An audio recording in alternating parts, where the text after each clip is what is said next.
necessariamente trata das ideias, das atitudes, das ações e propicia o entrelaçamento da vida de uma pessoa com a sua época e com a interpretação dos fatos e das coisas.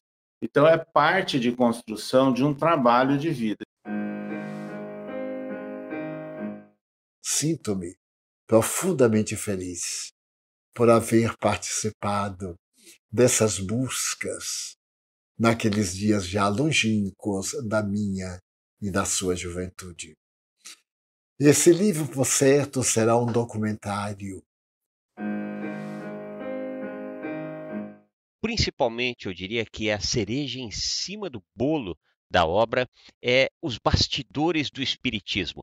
E ele narra acontecimentos que se deram nos porões do espiritismo e que trazem profunda relevância e até para a nossa compreensão do espiritismo, ou pelo menos daquilo que deveria ser o espiritismo. Dando-nos uma linha a ser seguida quando queremos conhecer o movimento espírita verdadeiramente. É um trabalho muito especial e o que eu recomendo a leitura. E nesse livro, César nos traz a sua larga experiência. Isso é muito bom para todos nós que somos aprendizes. Perry também é um aprendiz. É um aprendiz que executa uma tarefa, que executou uma tarefa e que executa até hoje com as suas palestras, com as suas viagens espíritas, enfim. Perry, bem a exemplo de Galileu, ele continua se movendo. É um trabalho admirável. E aí, sem dúvida nenhuma, ficou claro que era necessário fazer um entrelaçamento, né, das várias nuances da nossa existência, desde a valorização da família, dos nossos ascendentes, as experiências profissionais, as experiências espíritas, o conhecimento do mundo. E agora com este livro, nos trazendo grandes reflexões, grandes experiências. Aqueles momentos foram momentos desafiadores.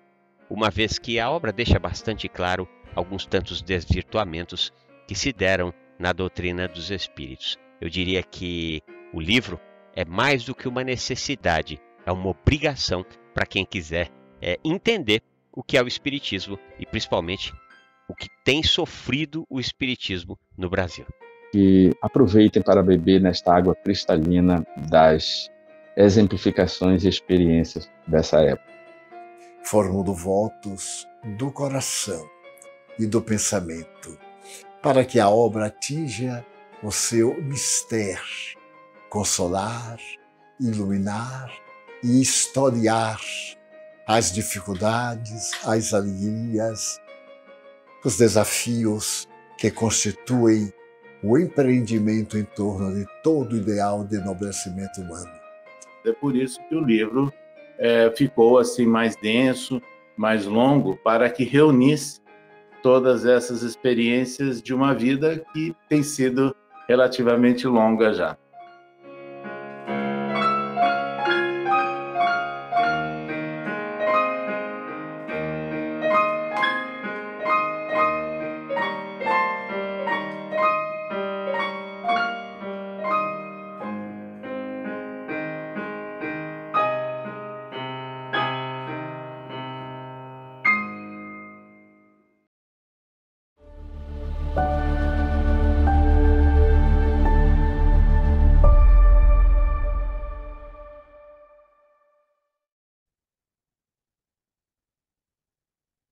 Bem, meus queridos amigos e irmãos, muito boa noite.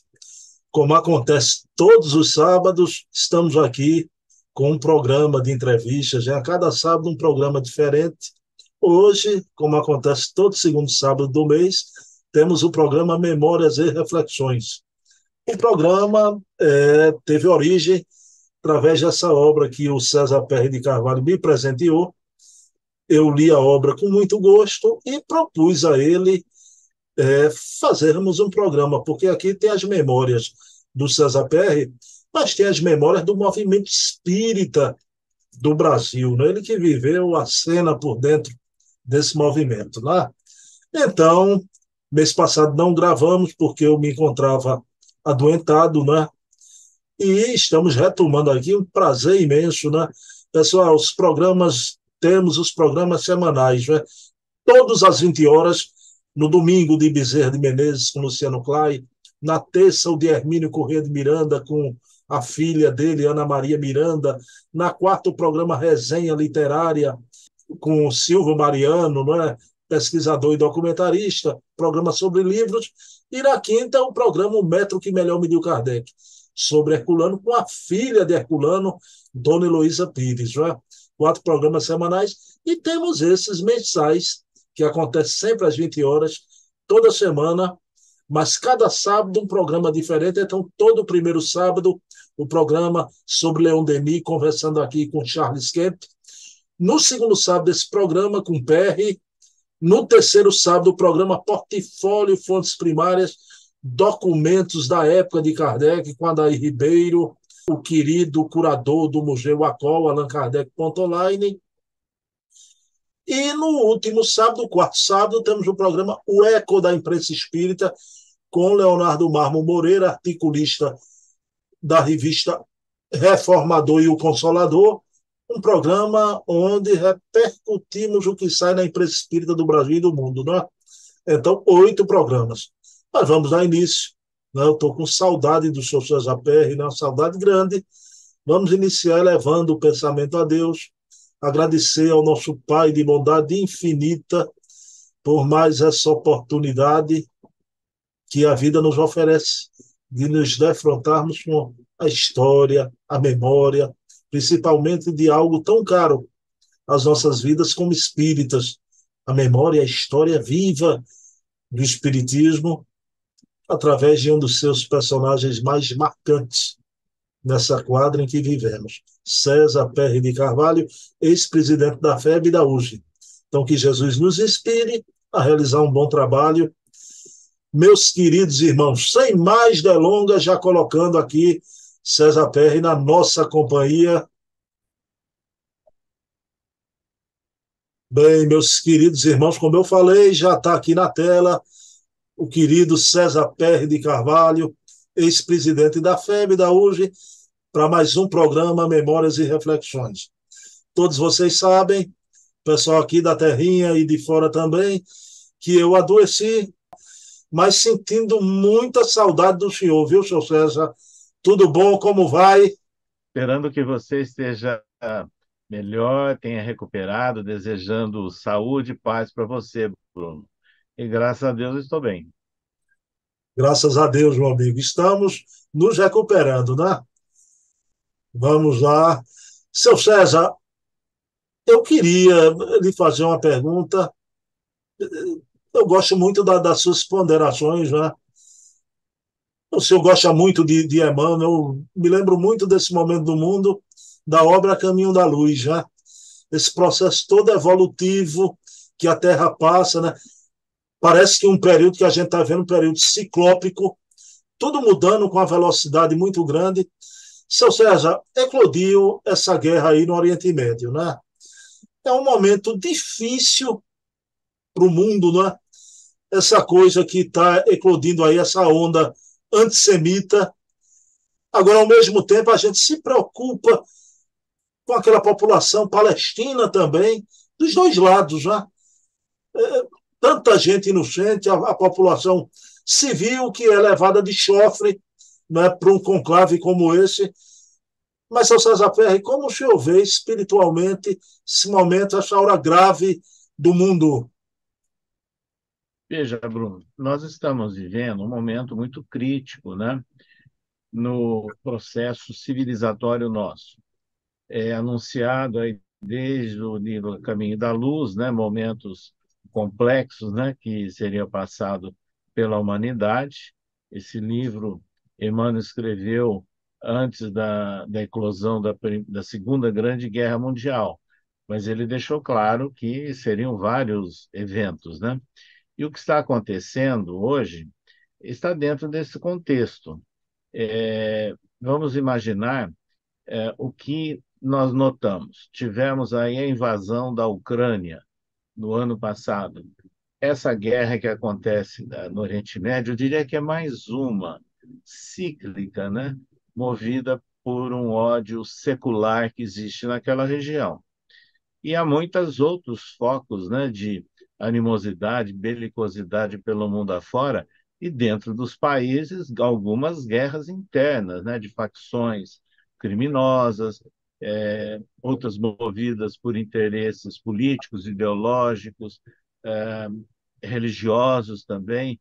Então, veja, é a marca que nós estamos sentindo numa civilização que ainda se encontra nos estertores, né, da característica de predomínio do mal, praticamente. Um mundo de provas e expiações que, na nossa ótica, ainda tem um bom tempo para alcançar o chamado período de regeneração. A propósito, nós divulgamos há pouco tempo atrás uma mensagem psicografada por Chico Xavier e assinada por Emmanuel em 1938, lá em Pedro Leopoldo, onde ele escreveu o seguinte: veja bem, a guerra é inevitável nessa civilização que depende exclusivamente do militarismo. É o que a gente está assistindo, porque há interesses econômicos, interesses de poder, interesses militares, interesses de controle.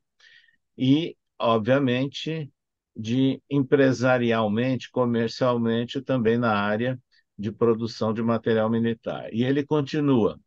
Emmanuel, mensagem de 1938. Os grandes exércitos são a sua grande ruína, todavia, consideremos que Jesus está no leme e seu barco não pode sossobrar. E aí ele fala, não falamos de recristianização, por, por quanto o afinamento da mentalidade do mundo terrestre no ideal de perfeição de amor de Jesus Cristo não chegou a se verificar em tempo algum. Apelamos para a cristianização. Veja, escrito por Emmanuel, em 1931. A mentalidade trazida e proposta por Jesus ainda não se implantou na humanidade. E é por isso que ele fala que há necessidade da cristianização da humanidade. Então, está claro, né? O que nós pensamos com base, inclusive, em Emmanuel, numa mensagem muito pouco divulgada. Não, perfeito, seu César, perfeito. A gente lamenta, a gente ora e vamos enfrentar a hora do mundo, né? Como Sim. dizia o Herculano tem um capítulo da obra O Infinito e o Finito, é um momento cíclico, como o senhor falou, o mundo pelo avesso. O mundo pelo avesso, como dizia Herculano, né? São quadras da história, mas, meu querido, o senhor teve aqui em Pernambuco, teve um evento na cidade de Jaboatão dos Guararapes, o 7º Encontro de Literatura Espírita de Pernambuco, que eu queria, antes de perguntar ao senhor César, lhe pedindo permissão, vou colocar aqui no plano de tela uma fotografia deste evento. Está aqui o querido César Perry fazendo sua palestra, né?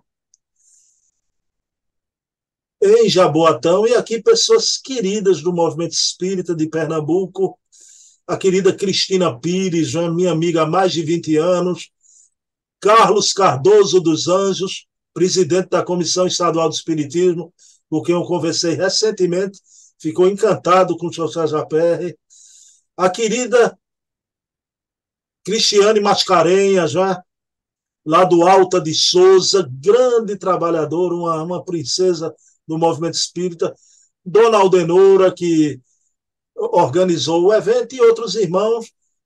Seu Sérgio, essa primeira fotografia, eu queria lhe perguntar o que é que achou do evento. Nós valorizamos muito esses eventos que têm por objetivo divulgar o estudo e a divulgação, a mensagem de Jesus com base no Espiritismo. e foi exatamente o que nós vimos lá, o esforço, né, de algumas pessoas vinculadas ao NEPES, né, como é o NEP Brasil, uma rede virtual, né, que é coordenada pela Cris Mascarenhas. E foi um momento de conhecer mais alguns amigos e de reencontrar outros antigos companheiros. Foi realmente um momento bastante significativo, né? Fraterno para nós. Bom, mas eu não poderia também, seu César PR, deixar de trazer aqui para os amigos, né, essa fotografia aqui também do Jefa, em Piedade, seu César teve em Piedade, os queridos Alisson Guedes, amigo nosso também, Cris Mascarenhas, né? Seu César PR, me permita, fraternalmente, viu? Eu digo que é os olhos mais lindos do movimento espírita pernambucano, viu, seu César? Os olhos da Cris Mascarenhas, né? Querida Cris, o Alisson é um dos melhores oradores espíritas aqui de Pernambuco, né? Muito sério, muito correto. E lá no Jefa, seu César, como é que foi a coisa? Foi ótimo. Aliás, foi a terceira vez, né, que nós estivemos fazendo palestra no Jefa. E que já conhecíamos, inclusive, uma das dirigentes e fundadora que estava lá presente, e aí tivemos também agora a felicidade de vir a conhecer o Alisson, com quem conversamos bastante. Então foi também um momento assim muito eh, significativo, né? Esse nosso retorno neste ano ao Jefa, ali em Piedade. Bom, então deixa eu trazer aqui um aperitivo, né? Pessoal, em agosto do ano que vem, o seu César Perry vai voltar, dessa vez para um evento aqui em Recife, né? E eu já soube, minha querida amiga Cristina Pires, vou entrar em contato com Cristina, porque seu César Perry, tudo indica que, claro, vai estar uma noite lá na Casa dos Humildes, né? Com os amigos da Casa dos Humildes. Aí, senão não tem mais programa, viu, seu César? Se não for na Casa dos Humildes, a gente para o programa, viu? Estou brincando, meu É, amigo, mas vai dar certo, viu? O senhor vai conhecer a Casa dos Humildes, viu? ótimo, vamos torcer. Estaremos aí de volta, né, em 2024. O senhor bebeu a água de Pernambuco desde a sua lua de mel, né? No hotel aqui, Sim, em Boa Viagem, né? sim.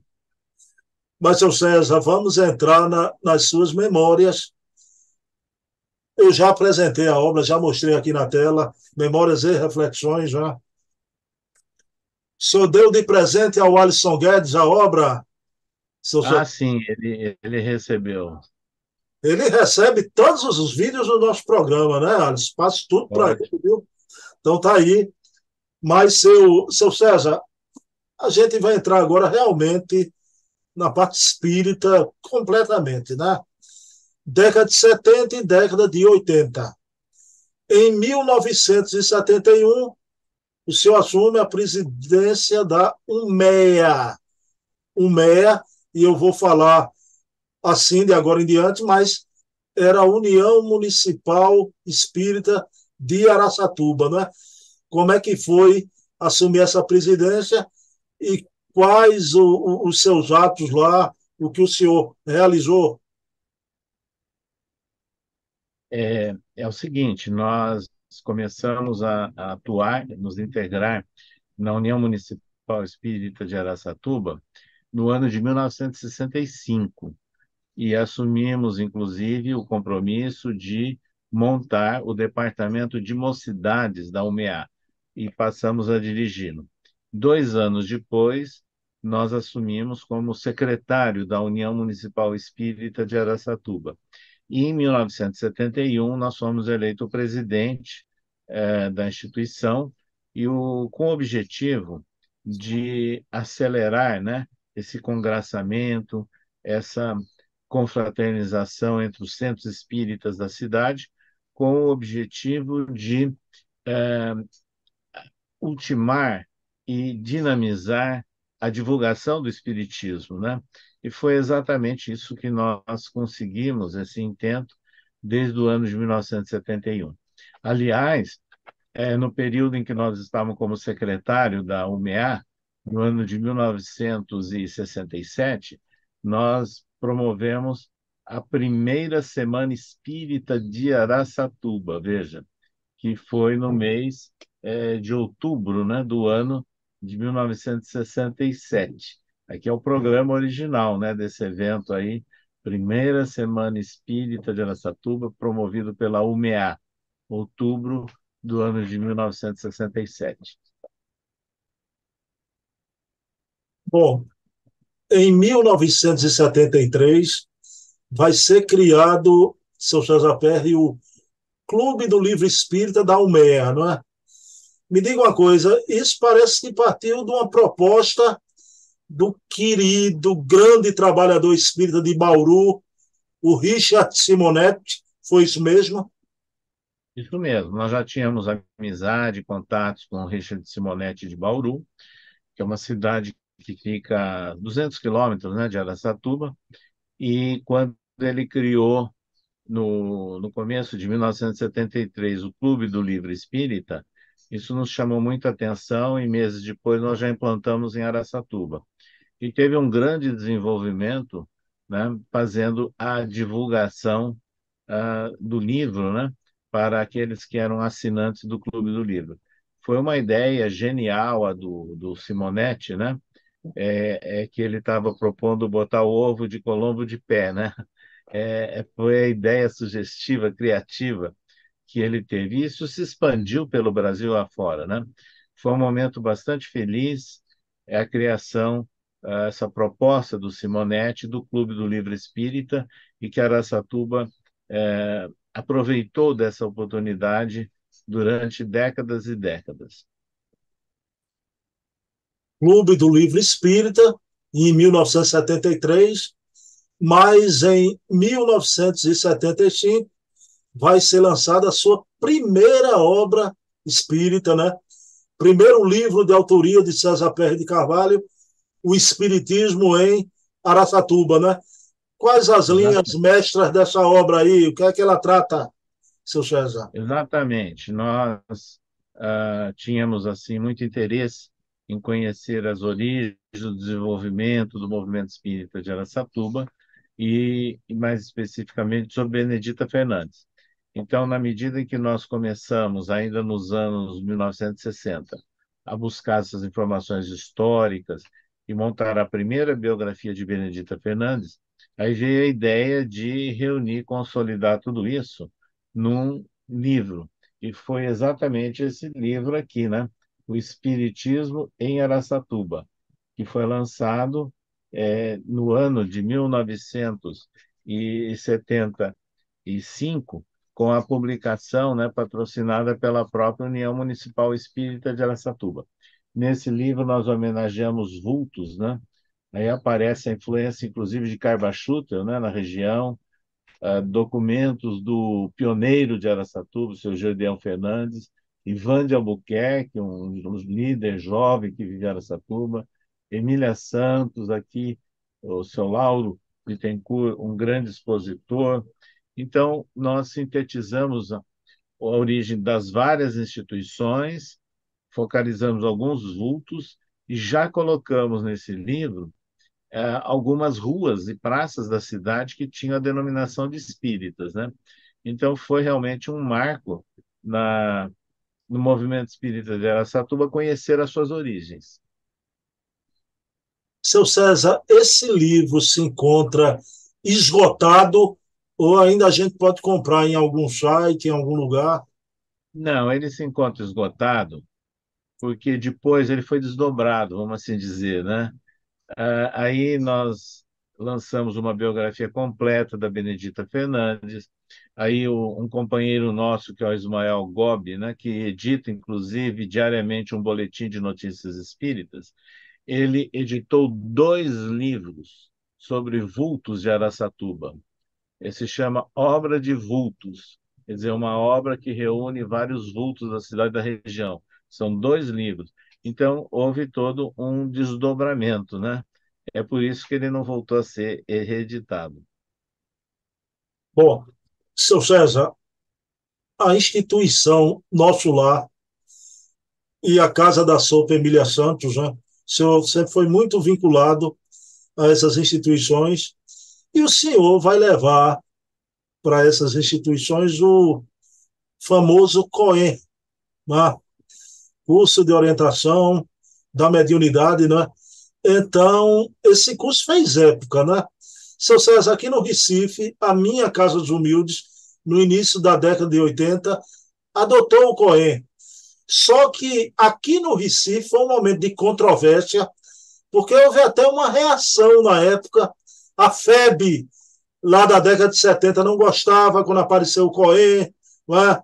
As federativas estaduais também, mas era, na opinião da gente, era um curso de orientação à mediunidade muito bom, a gente implantou, e mais tarde eu tive a alegria de entrevistar João Donha, João Vendrame Donha, do Paraná, e Donha me contou que ele foi um dos fundadores lá também, na implantação do COEM. Não é?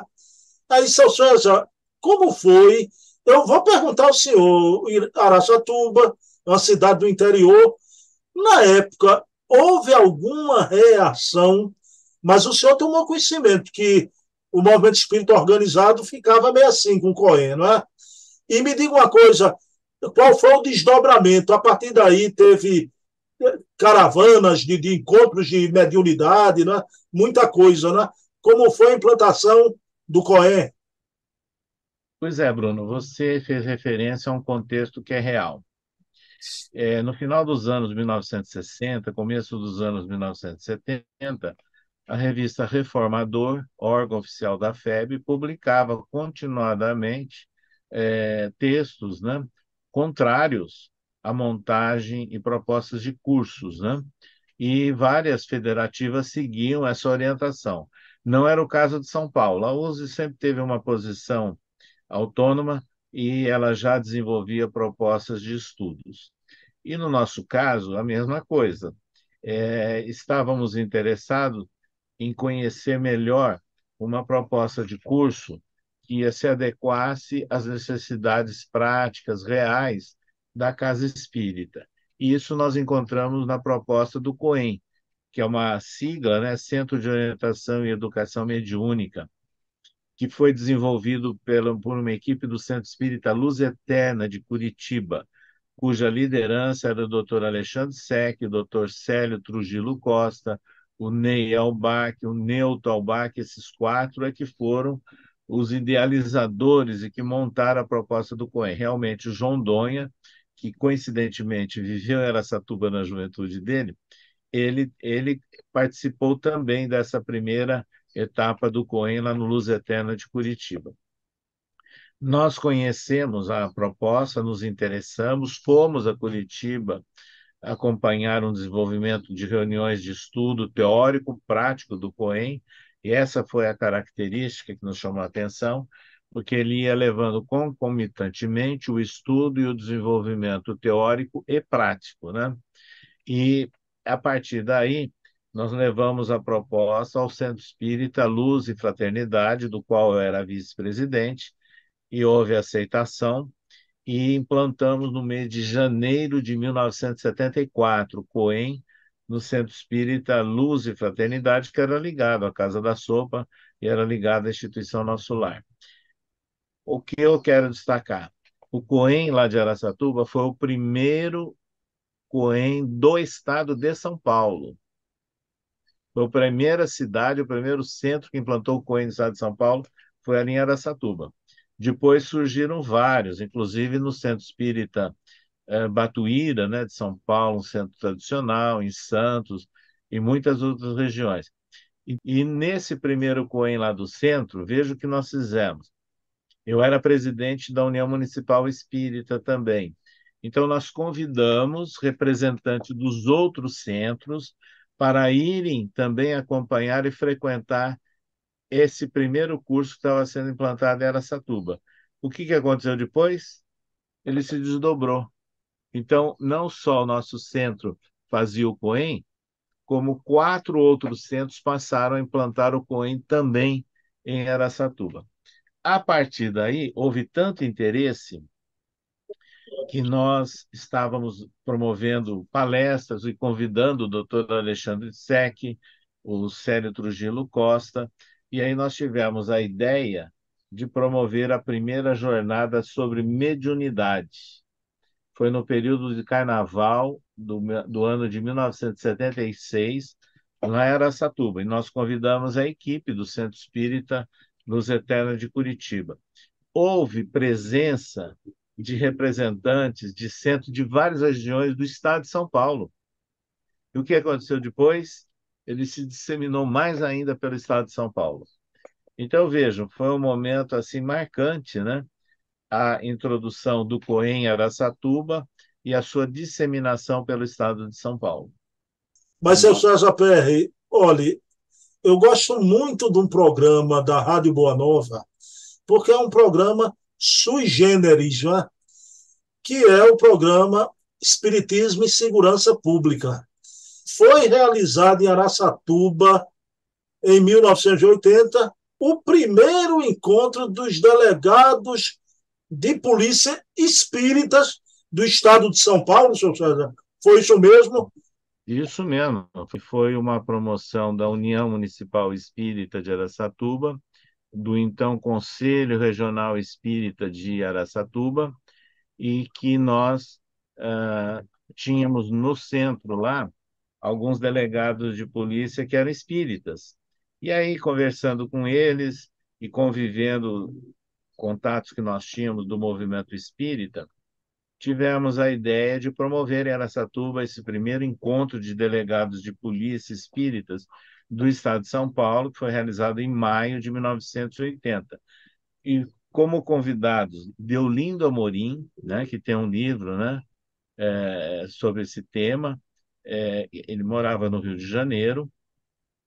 Mário da Costa Barbosa, que era um profissional da área de serviço social, bastante conhecido na época no movimento espírita, e compareceram delegados de polícia da cidade e da região.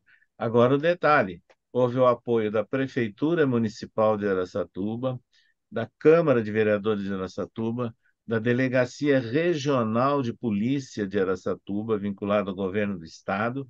Houve manifestação, inclusive, de órgãos vinculados à Secretaria de Segurança Pública do Estado de São Paulo. E nós temos toda essa documentação. Então, isso foi muito marcante e foi, inclusive, bem divulgado depois, né? E também a notícia saiu no Anuário Espírita, né, do ano de 1981, uma reportagem sobre o evento.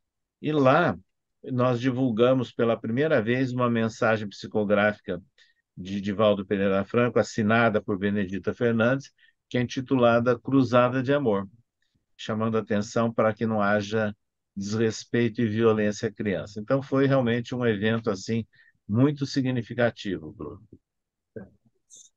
Bem, a gente está mencionando aqui a segurança pública, né? Delegados e polícia, mas o movimento espírita também, né? É conhecido por ter a cruzada dos militares espíritas também, não é? Então, de tão grata memória, né? Mas, seu César PR, o Divaldo Franco, em 84, vai receber o título de cidadão araçatubense, né? Exato. Meu amigo, o senhor era o presidente da UMEA e participou dos preparativos todos, né? Como é que foi Divaldo tornando-se um filho definitivamente de Araçatuba, cidadão de Araçatuba? Então, foi um evento realizado no plenário, né, da Câmara de Vereadores de Araçatuba, no mês de maio do ano de 1984.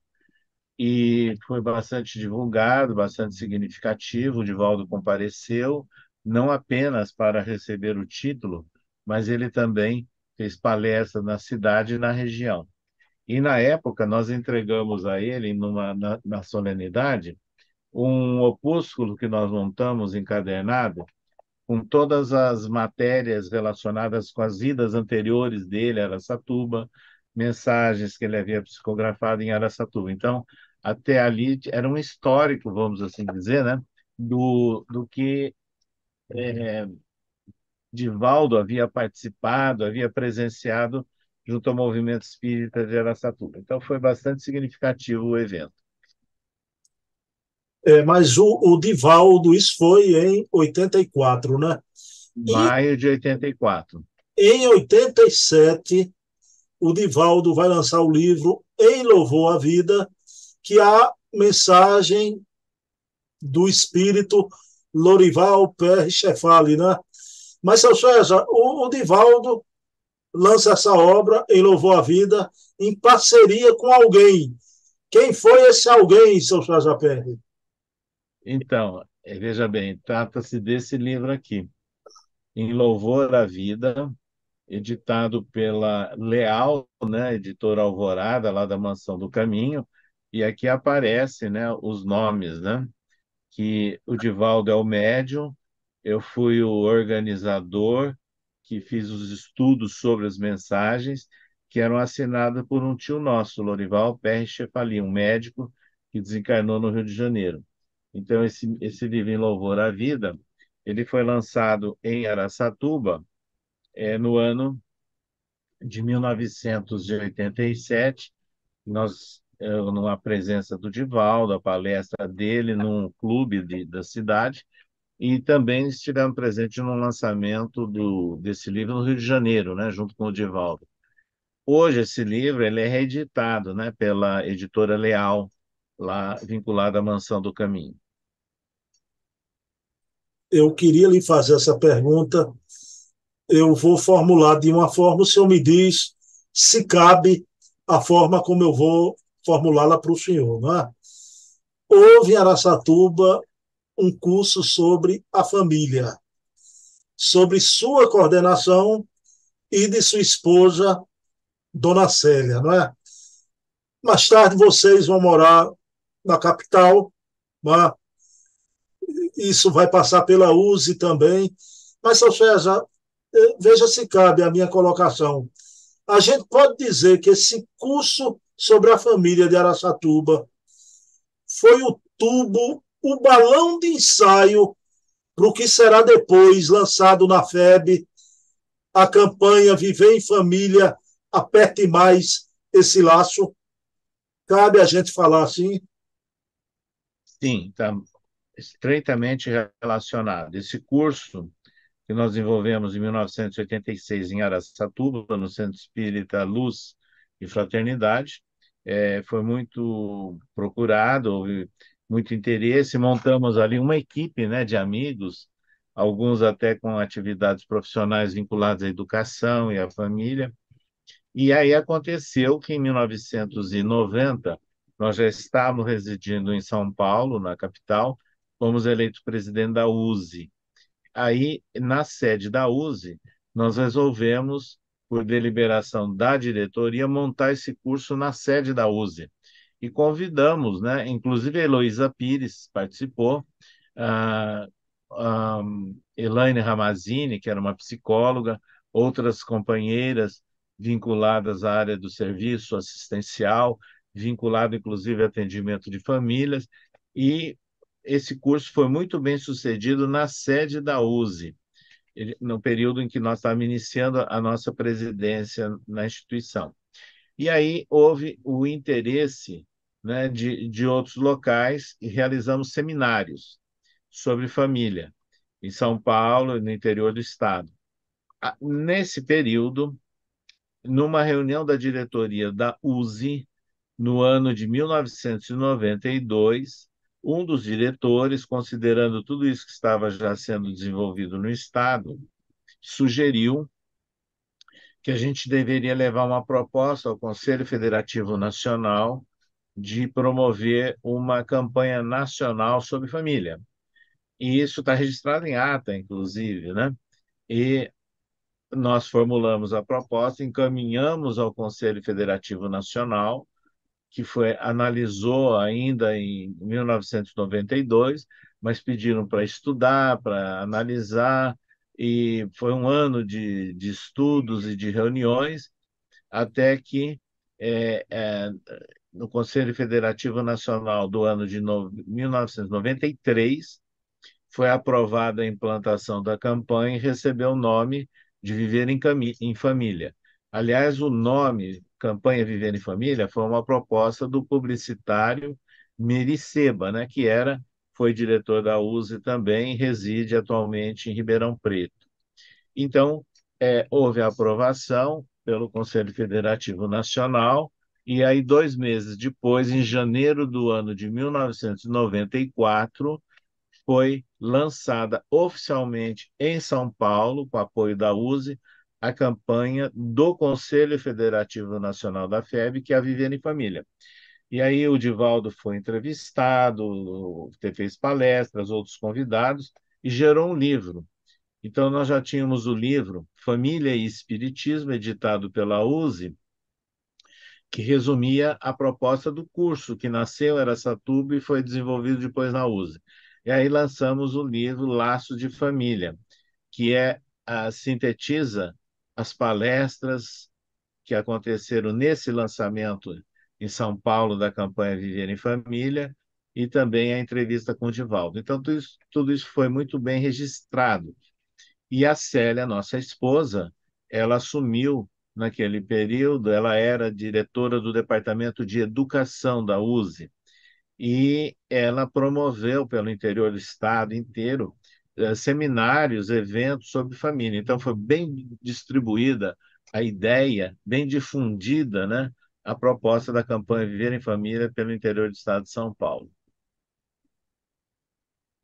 Seu César PR, 2001 vai assumir a Federação Espírita Brasileira, Nestor Massotti, né? No ano de 2001, ele vai adoecer, o senhor vai sucedê-lo. Mas, seu César PR, eu entrevisto muito, eu tenho um programa semelhante a esse seu, com o Charles Kemp, né? Para o Charles Kemp é Jesus no céu, o Nestor Massotti aqui na terra, viu? Naquele período. Não é elogio gratuito, ele conviveu com o Nestor. Ele disse que foi um dos presidentes que mais ajudou o movimento espírita francês, facilitando até a tradução dos livros em francês. Né? Ele tem um carinho por Nestor Massotti. Foi o primeiro presidente da FEB não rustenguista, né? Não rustenguista.